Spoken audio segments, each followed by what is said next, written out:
Ah là là, c'est juste énorme. Vous savez, c'est quoi la chose que les disciples ont demandé à Jésus de leur enseigner? Ils auraient pu lui dire, vas-y, enseigne-nous ton truc de ressusciter les morts, je sais pas moi, de guérir un lépreux. Ils vont dire à Jésus, c'est dans Luc 11, apprends-nous à prier.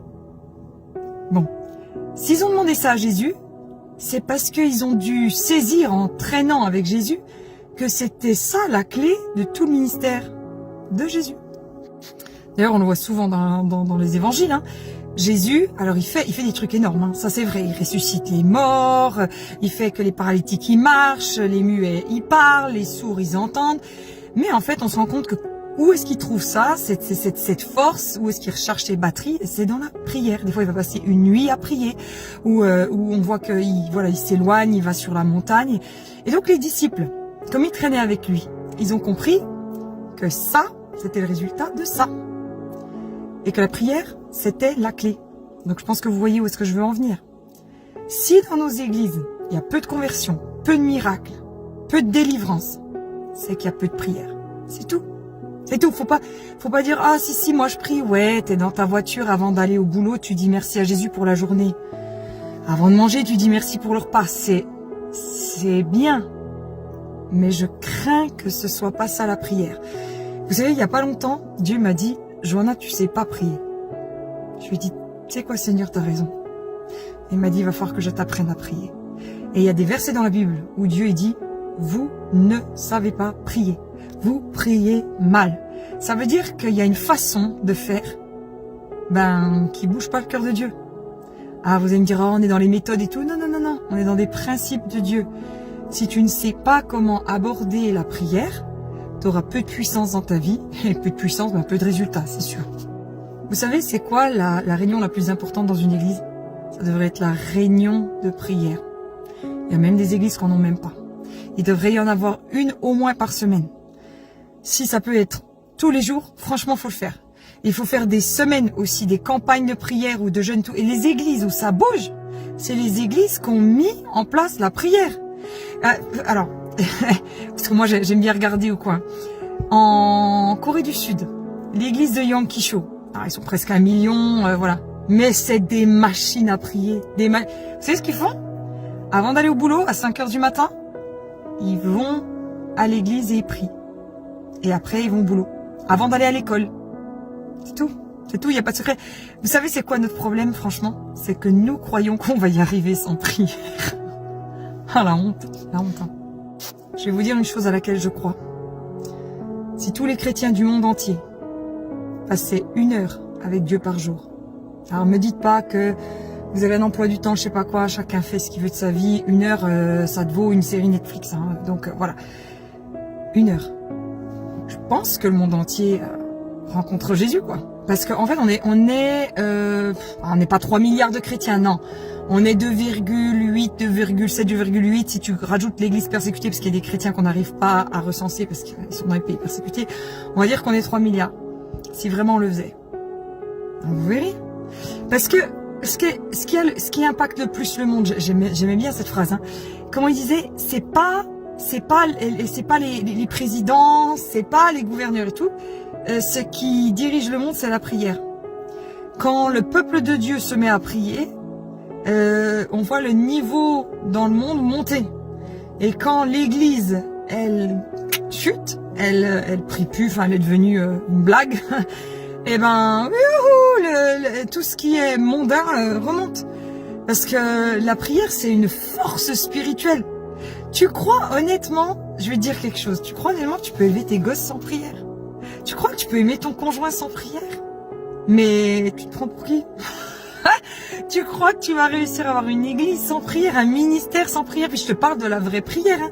Demande pas seulement à Dieu, tu sais, fais grandir mon église et que mon fils soit le futur Mbappé. S'il te plaît. La vraie prière, je vais dire ce que c'est la vraie prière. Tu viens devant Dieu, puis tu l'adores. Tu commences le Notre Père qui est aux cieux, que ton nom soit sanctifié, que ton règne vienne. C'est de l'adoration. Et ça finit, car c'est à toi qu'appartiennent pour le siècle des siècles, c'est de l'adoration. Avant de demander là, tout est sujet, ta vie, tout moi je, loue Dieu. Louez Dieu. Il y a beaucoup de gens, ils savent pas prier parce qu'ils savent pas commencer déjà par la reconnaissance. Et louer Dieu. Et je vais même te dire un truc. Il y a un moment donné, quand tu vas louer, c'est pas que tu n'auras plus rien à demander à Dieu, mais sa présence, elle sera suffisante pour toi. Puis après, quand tu vas prier, au lieu de dire à Dieu tout ce qu'il devrait faire, dis-lui ta volonté, non la mienne.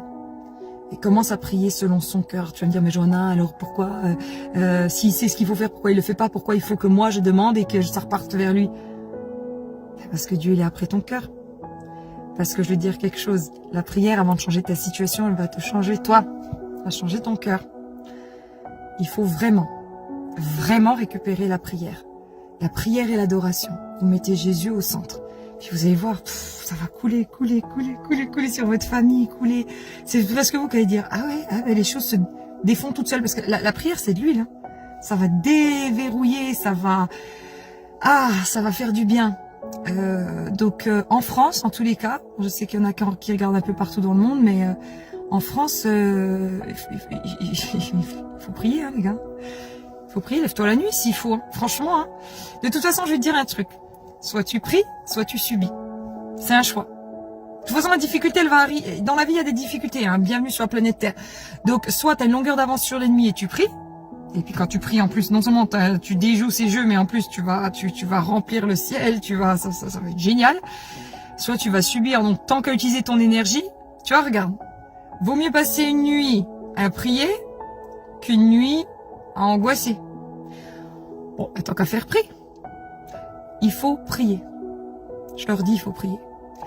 Alors, oui, un réveil qui est en route, c'est indéniable. Mais alors, ne vous illusionnez pas, ne pensez pas qu'il va avoir lieu sans prière. Hein. C'est même l'inverse. Il va falloir construire des autels d'adoration et de prière pour que le feu descende. Priez. Mais Dieu, il vient à la demande de ses enfants, à la demande de son peuple. Ça marche comme ça. T'es peut-être pas content, t'as peut-être pas envie, ta chair elle veut pas, tu comprends pas pourquoi il faudrait aller clémenter, c'est comme ça. Tu veux ou tu veux pas? Tu veux tes enfants, tu veux voir des âmes sauvées, tu veux des guérisons et des miracles, et il n'y a pas de secret. Hein. S'il n'y a pas d'onction dans nos églises, s'il n'y a pas de guérison, de miracles et de délivrance, le diagnostic, je vous le dis tout de suite, hein, c'est souvent que l'adoration elle est sèche et triste et bref. Je pense qu'on voit de quoi je parle. Et soit il n'y a pas de prière. Alors oui, je sais, il y en a qui vont dire oui, mais c'est pas celui qui tape des mains le plus fort qui a le plus d'onction. C'est pas ce que j'ai dit. Par contre, celui qui tape pas des mains et qui loue pas Dieu, bah, c'est pas bien non plus. Certes, tu peux avoir des gens qui font pour de semblant, ça arrive, hein, qui font du show et tout, ça arrive. Mais c'est pas parce qu'il y a des gens qui font n'importe quoi que toi tu vas dire ah ben finalement je sais pas, vous voyez, c'est comme s'il y a un gars en prêchant, il dit n'importe quoi, mais du coup tous les prédicateurs disent bah puisque lui fait n'importe quoi, on s'arrête tous de prêcher. N'importe quoi, ça n'a pas de sens. Ça n'a pas de sens. Donc il va falloir récupérer le terrain de l'adoration, vraiment, hein, des moments où le peuple de Dieu va louer sans retenue, accueillir Dieu de tout son cœur, de toute son âme, de toute sa force, et va prier. Va prier. En plus, en ce moment, le Seigneur il est vraiment en train de lever les femmes dans l'intercession, c'est un truc. Ah, les femmes, en ce moment, il y a une onction sur elles. Boah, elles sont en train d'arracher leur famille des griffes de l'enfer. Et ça, c'est extraordinaire. Donc, priez, louez. Et s'il n'y a pas d'onction dans vos églises, recommencez à prier, recommencez à louer. Faut pas trouver d'autres excuses. Hein. Je pense que, ouais. Faudra pas blâmer les gens, faudra pas blâmer le système, faudra pas blâmer le président. Stand up, Christians. Allez, soyez bénis.